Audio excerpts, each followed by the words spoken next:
لن ينال الله لحومها ولا دماؤها لن ينال الله لحومها ولا دماؤها ولكن يناله التقوى منكم আল্লাহ তাআলা বলেন, বান্দা তুমি যে কুরবানি দাও, এই কুরবানি তুমি যে কুরবানি দাও, এই কুরবানির রক্ত এবং মাংস আমি আল্লাহর দরবারে কোনোটাও পৌঁছায় না।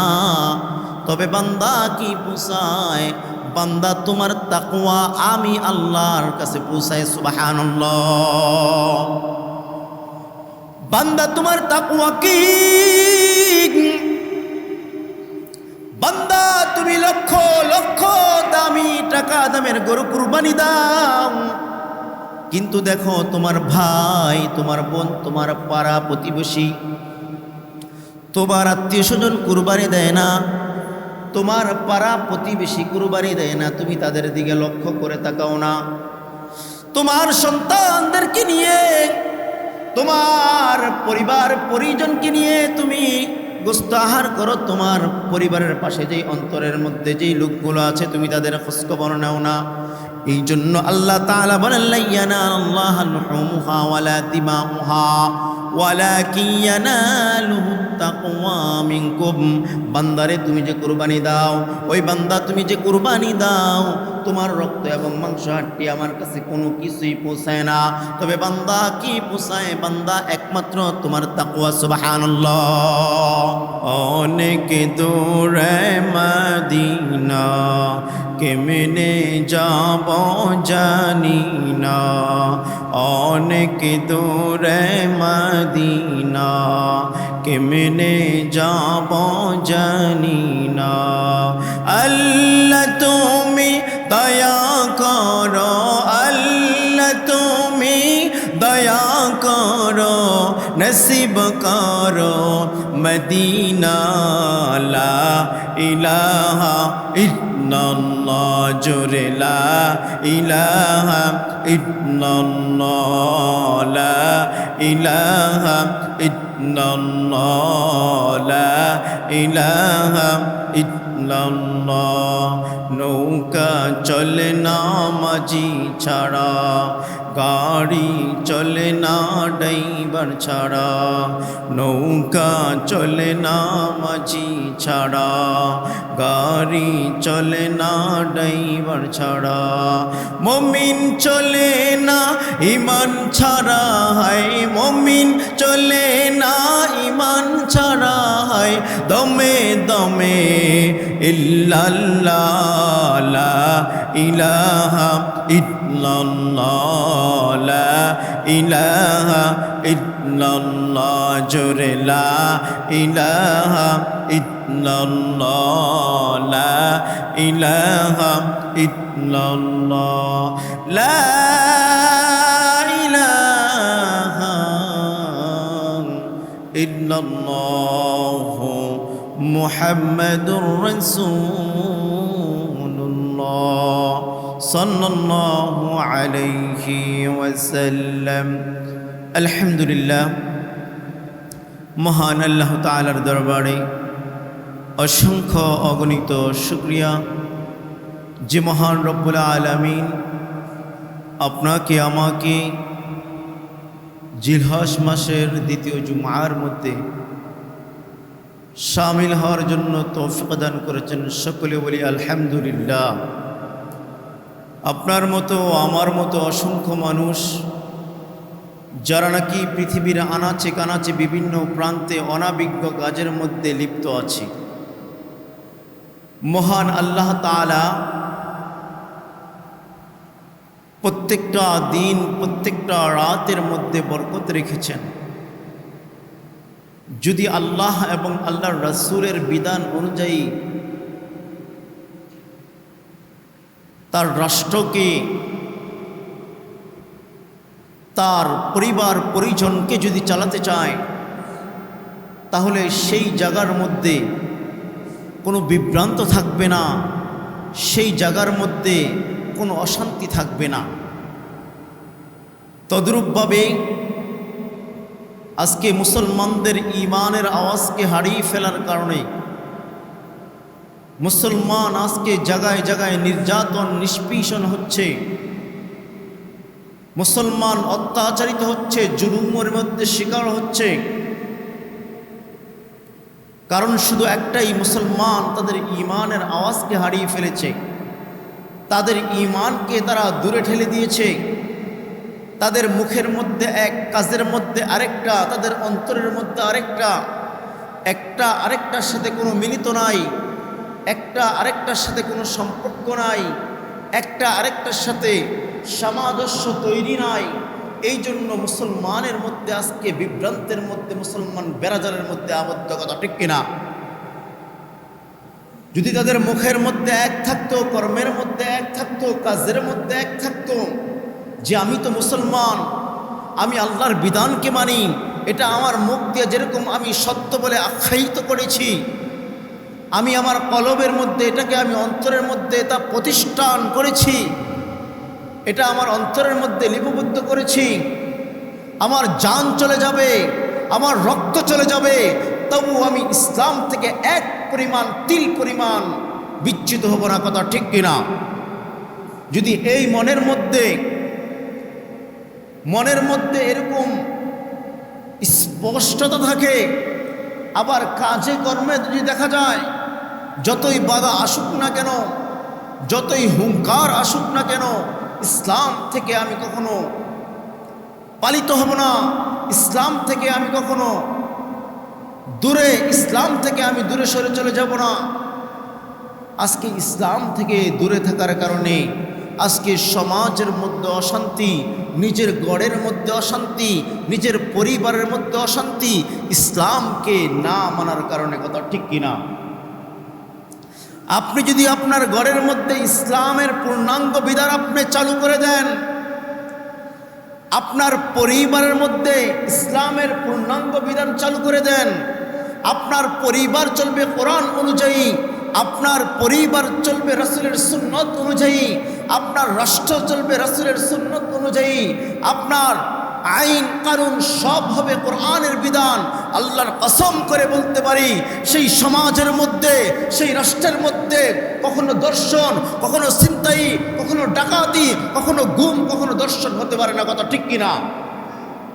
রাসূলের যুগে যখন ইসলাম ধর্ম কায়েম ছিলেন, রাসূলের জামানায় কোরআনের বিধান চালু থাকার কারণে হযরত ওমর রাদিয়াল্লাহু তাআলার খেলাফত আমলে কোরআনের বিধানকে চালু থাকার কারণে হযরত ওমর রাদিয়াল্লাহু তাআলা নিজের সন্তানকে পর্যন্ত ছাড় দেন নাই। কথা ঠিক কিনা?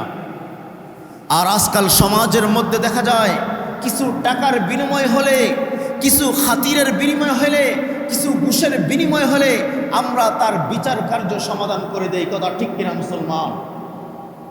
যদি আপনার আমার ঘরের মধ্যে, আপনার আমার রাষ্ট্রের মধ্যে কোরআনের বিধান যদি চালু থাকতো, আপনার আমার পরিবারের মধ্যে যদি কোরআনের বিধান চালু থাকতো, তাহলে দেখতেন 12 বছরের কিশোরী মেয়ে কখনো দর্শিতায় শিকার হতো না। কথা ঠিক কিনা?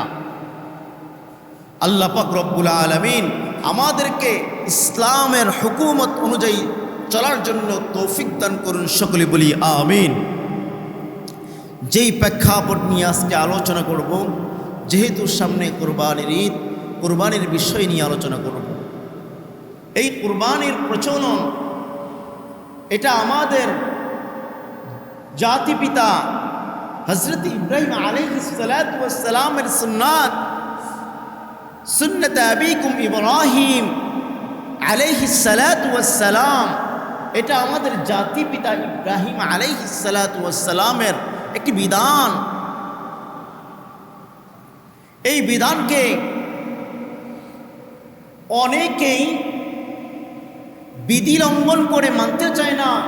যারা অমুসলিম বিধর্মী বলে, তারা নাকি বলে এই এক দিনের মধ্যে যদি অসংখ্য মানুষকে, অসংখ্য পশুকে জবাই না করে তার বিনিময় যদি টাকা দেওয়া, দান সদকা করে দেওয়া হয়, তাহলে তো সওয়াব আদায় হয়ে যাবে।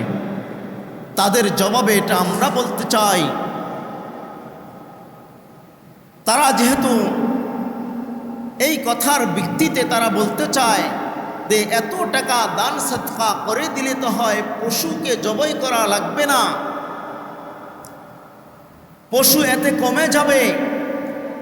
কিন্তু আমাদের মস্তিষ্কের মধ্যে একটাই কথা আমরা বলতে চাই যে আপনারা দেখেন তো, বছরে হাজার হাজার কোটি কোটি পশু গরু জবাই হয়, একদিনও বা কোনো এক হাটের মধ্যে এরকম পেয়েছেন যে এই হাটের মধ্যে এই সপ্তাহ গরু নাই? আছে কি না? আছে না? আছে। যেই জিনিসের উৎপাদন বেশি সেই জিনিসের বৃদ্ধিও বেশি হয়ে যাবে। যেরকমভাবে দেখেন একটা গরু গবাদি পশু বছরে একটা বাচ্চা দেয়, এবং কুকুর, এটা আল্লাহ তাআলার বিধান, একটা কুকুর এবং অন্যান্য চতুষ্পদ প্রাণী যেগুলো আছে দেখবেন বছরে 12 থেকে 13টা বাচ্চা দিয়ে ফেলে। কিন্তু তাদেরকে আল্লাহর হুকুম, তাদের আইন অনুযায়ী না মানার থাকার কারণে ওটা আমরা ভক্ষণ করি না। আল্লাহ তাআলার বিধান, এই জন্য আমরা গরু কুরবানি করে, ছাগল কুরবানি করে এবং অন্যান্য যেগুলো আমাদের জন্য হালাল এগুলো আমরা আল্লাহর হুকুম অনুযায়ী কুরবানি করি। তো এই মুসলমানদের ইতিহাস, কুরবানির ইতিহাস, হযরত ওমর রাদিয়াল্লাহু তাআলা এর খেলাফত আমলে মিশরের নীল নদ থেকে যেরকমভাবে মিশরের নীল নদ দিয়ে পানি প্রবাহিত হতো এবং সেই পানি দিয়ে মানুষ কৃষিকাজ করত, সেই এলাকার যেই গভর্নর ছিলেন, নীল নদ থেকে যখন পানি আসা বন্ধ হয়ে গেল, তাদের একটি প্রথা চালু ছিল। কি প্রথা চালু ছিল? প্রত্যেকটা বছর যখন গনিয়ে আসতো তখন একজন সুরসী সুন্দরী কন্যা মেয়েকে ওই নীল নদের জন্য বলি দেওয়া হতো। আর যখন বলি না দেওয়া হতো সেই নীল নদ থেকে নীল নদ পানি দিত না। যখন ওমর রাদিয়াল্লাহু তাআলার কাছে এই চিঠি আসলো, হযরতে ওমর রাদিয়াল্লাহু তাআলা খলিফাতুল মুসলিমিন, তিনি এই চিঠির বাক্যে লিখলেন, কি লিখলেন? এই নীল নদ, তুমি কি তোমার দ্বারা প্লাবিত হও না আল্লাহর দ্বারা প্লাবিত হও?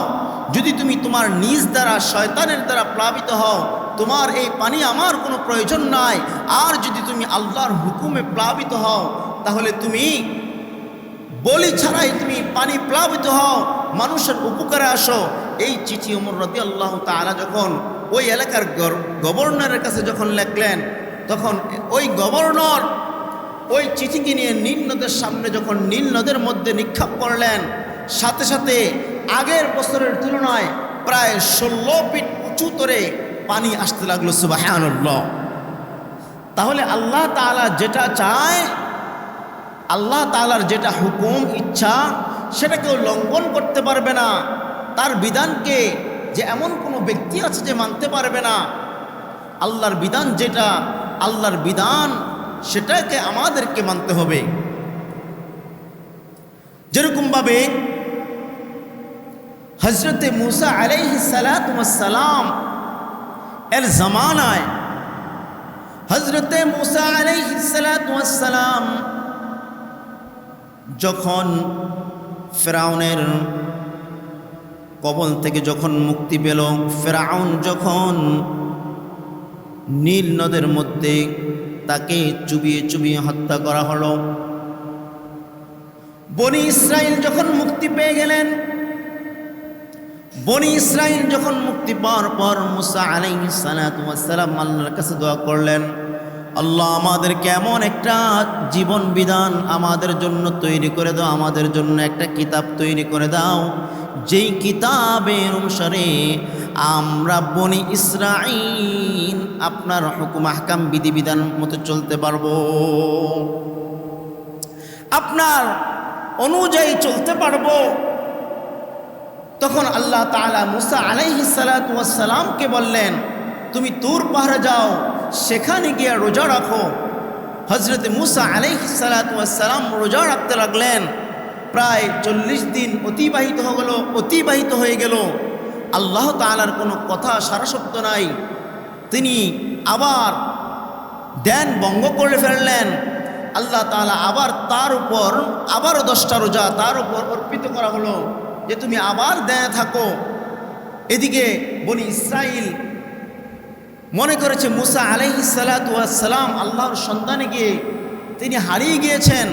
এদিকে একটা বাছুর, পাথর থেকে একটা বাছুর বের হয়ে গেল।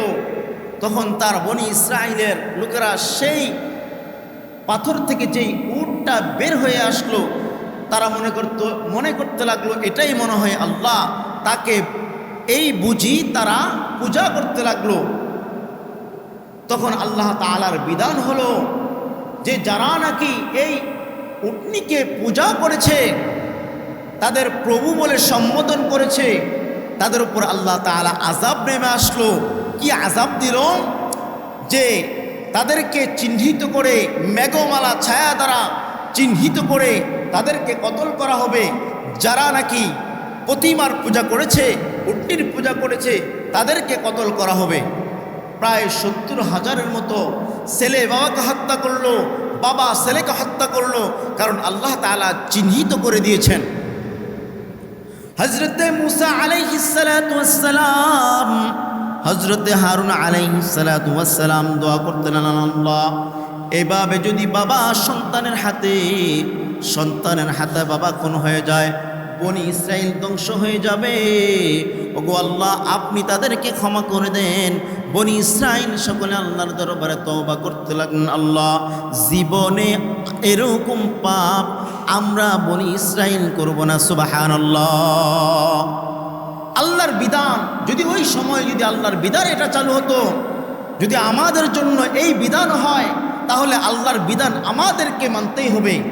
তাহলে নাস্তিক মুরতাদ যারা বেদিন, তাদের প্রশ্ন হলো যে এই দিনে যদি লক্ষ কোটি কোটি পশু জবাই না করে, তাহলে এই টাকাগুলো যদি গরিব মিসকিনদেরকে দেওয়া হয়, তাহলে এর বিনিময়ে সওয়াব আদায় হয়ে যায়, পশু কেন জবাই করা হয়? এর প্রশ্ন উত্তর হলো, একটা হলো নফসানিয়াত, আরেকটা হলো রব্বানিয়াত। কারণ এই পশু কুরবানির মাধ্যমে নিজের যেই নফসানিয়াত, নিজের যেই অন্তরের ক্লেশ, অহংকার, অহমিকাকে দূর করার জন্য আমার আল্লাহ তাআলা হুকুম করেছেন। সুবহানাল্লাহ।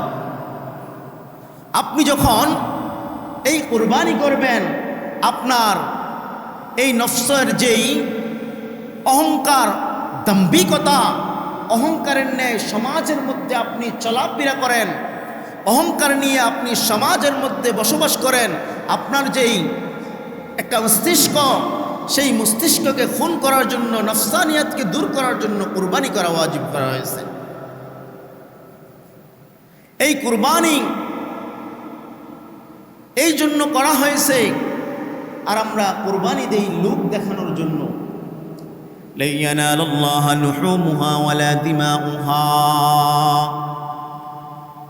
লা ইয়ানালুল্লাহা লুহুমুহা ওয়ালা দিমাউহা ওয়ালাকিন ইয়ানালুহুত তাকওয়া মিনকুম। আল্লাহ তাআলা বলেন, বান্দা তুমি যে কুরবানি দাও, এই কুরবানি, তুমি যে কুরবানি দাও, এই কুরবানির রক্ত এবং মাংস আমি আল্লাহর দরবারে কোনোটাও পৌঁছায় না। তবে বান্দা কি পৌঁছায়? বান্দা তোমার তাকওয়া আমি আল্লাহর কাছে পৌঁছায়। সুবহানাল্লাহ। বান্দা তোমার তাকওয়া কি?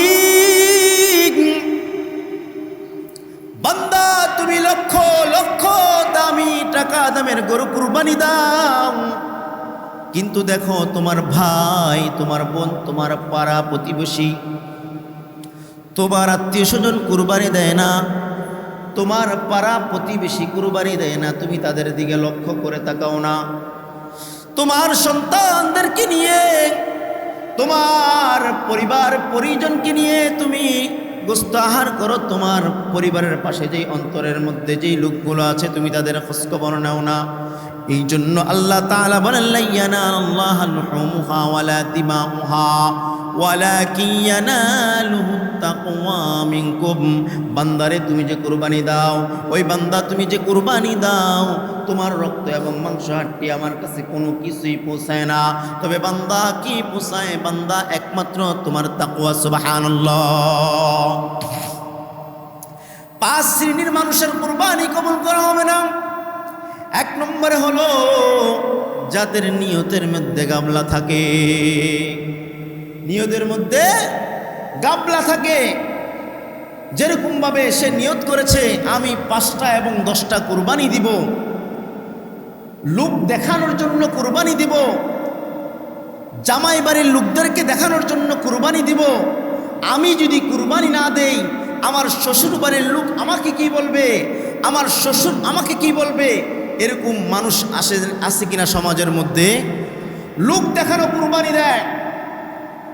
এই কুরবানি দেওয়ার মাধ্যমে নিয়তের মধ্যে যদি গরমিল থাকে, দেখবেন 1 শ্রেণীর মানুষ কুরবানি দেয়, কুরবানি দেওয়ার পরে গোশত যখন বন্টন হওয়ার সময় এসে যায়, দেখবেন লাইন দরিয়া মানুষকে সিরিয়াল দরিয়ার মধ্যে তারপরে গোশত বন্টন করে, এবং ক্যামেরাম্যানদেরকে বলে তোমরা ভিডিও করো যাতে করে সারা বিশ্বের মানুষ আমাকে দেখতে পারে। এরকম সমাজের মধ্যে হয় কি না? ভিডিও করে ধারণ করে সে আল্লাহকে দেখাবে, আল্লাহ গো আমি ভিডিও করতেছি, তুমি দেখো, সারা গরিব মিসকিনদেরকে আমি দান করতেছি। এই কুরবানি কবুল করা হবে না। 2 নম্বরে হলো হারাম উপার্জন দ্বারা কুরবানি করবে। হারাম উপার্জন দ্বারা যারা কুরবানি করবে, সুদের টাকায় যারা কুরবানি করবে, ঘুষের টাকায় যারা কুরবানি করবে, হারাম পন্থায় যেই আয় রোজগার হবে সেই আয় রোজগার দ্বারা যারা কুরবানি করবে, তাদের কুরবানি কখনো কবুল হবে না। আল্লাহর বান্দা যুবক ইমাম সাহেব কুরবানির ফজিলত সম্বন্ধে ওয়াজ করলেন। এবার আল্লাহর বান্দা যুবক কুরবানির ফজিলত শুনে পাগল হয়ে গেলেন। কি করবেন? কুরবানি তাকে দিতেই হবে। কিভাবে কুরবানি দেওয়া যায়, কিভাবে কুরবানি দিবে? এবার আল্লাহর বান্দা যুবক চিন্তা করলেন, অন্যের বাড়িতে যদি আমি গরু চুরি করে ফেলি তাহলে লোকে আমাকে মারধর করবে। এবার আল্লাহর বান্দা যুবক চিন্তা করলেন, অন্যের বাড়িতে যাওয়া যাবে না, নিজের আত্মীয়র বাড়িতে যাব। এবার নিজের মামার বাড়িতে যখন গেলেন, গরুটা চুরি করে নিয়ে আসলেন। রাত্র গভীর হয়ে গেল, তাহাজ্জুদের সময়। ইমাম সাহেবের সাথে সাক্ষাৎ। কেউ কই থেকে আইলা? কই বোঝেন না কই থেকে আইছি?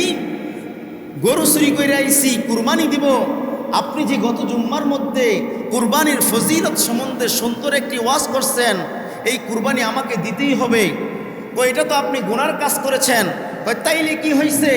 গুনার কাজ করেছি, আবার কুরবানির একটা ফজিলত, গুনাহ হলো আরেকটা, দুটোটা সমান সমান, মাঝখান থেকে গোসমাম ফাও। কথা ঠিক কিনা? 2 নম্বরে হলো হারাম উপার্জন দ্বারা যারা কুরবানি করবে তাদের কুরবানি কবুল হবে না। 3 নম্বরে হলো শরীক দাতার মধ্যে যদি কেউ হারাম পন্থা অবলম্বন করে তাদের কুরবানি কবুল হবে না। 4 নম্বরে হলো কুরবানির সময় যদি বিসমিল্লাহ ইচ্ছাকৃতভাবে না বলে, আল্লাহর নাম না বলে, তাহলে কুরবানি করা হবে না, কুরবানি কবুল হবে না। আজকাল সমাজের মধ্যে আমরা কুরবানি তো দেই, লা ইয়ানালাল্লাহু লুহুমুহা ওয়ালা দিমাউহা ওয়ালাকিন ইয়ানালুহুত তাকওয়া মিনকুম। আল্লাহ তাআলা বলেন, বান্দা তোমার রক্ত মাংস কোনোটা আমার দরবারে পৌঁছায় না, তবে কি পৌঁছায় বান্দা জানো? তোমার তাকওয়া, তোমার মন কি চায়, তোমার অন্তর কি চায়, তোমার পাড়া প্রতিবেশী, তোমার ভাই, তোমার বোন, তোমার বন্ধু বান্ধব, তারা তো কুরবানি দিতে পারে নাই। তুমি কুরবানি দেওয়ার পর তুমি তোমার গোশতগুলো, তোমার মাংসগুলো তুমি ফ্রিজের মধ্যে আটকায় রাখলা। তোমার প্রতিবেশী গরিব মিসকিনরা সেই খাবার পায় নাই, তুমি খেতে পারবা, তোমার জন্য এটা জায়েজ। কিন্তু আমার আল্লাহ তো তোমার মনকে পরীক্ষা করে দেখো, তোমাকে তো আমি দিলাম। এমনও লোক ব্যক্তি আছে কুরবানি দিয়েছে কিন্তু গোশত খাওয়ার তার ভাগ্যের মধ্যে জোটে নাই। কথা ঠিক কিনা? ছোটে নাই, কারণ তার মধ্যে আল্লাহ সেই রূপ দিয়ে গিয়েছে। এই জন্য যারা কুরবানি দিবেন তাদের কাছে অনুরোধ হলো, আপনার পাড়া, আপনার প্রতিবেশী, আপনার ভাই, আপনার বোন যারাই আছে না কেন তাদের একটু পাশাপাশি খোঁজ খবর নেবেন। রাসূলুল্লাহ সাল্লাল্লাহু আলাইহি ওয়াসাল্লাম বলেন, রাসূলুল্লাহ সাল্লাল্লাহু আলাইহি ওয়াসাল্লাম যখন কুরবানি দিতেন এই কুরবানটিকে 3 ভাগে বিভক্ত করতেন। 1 ভাগ পরিবারের জন্য, 1 ভাগ আত্মীয় স্বজনদের জন্য, আরেক ভাগ গরিব মিসকিনদের জন্য, এভাবে বন্টন করতেন। আল্লাহ তাআলা আমাদেরকে এই কথাগুলোর উপর আমল করার তৌফিক দান করুন। সবাই বলি আমিন।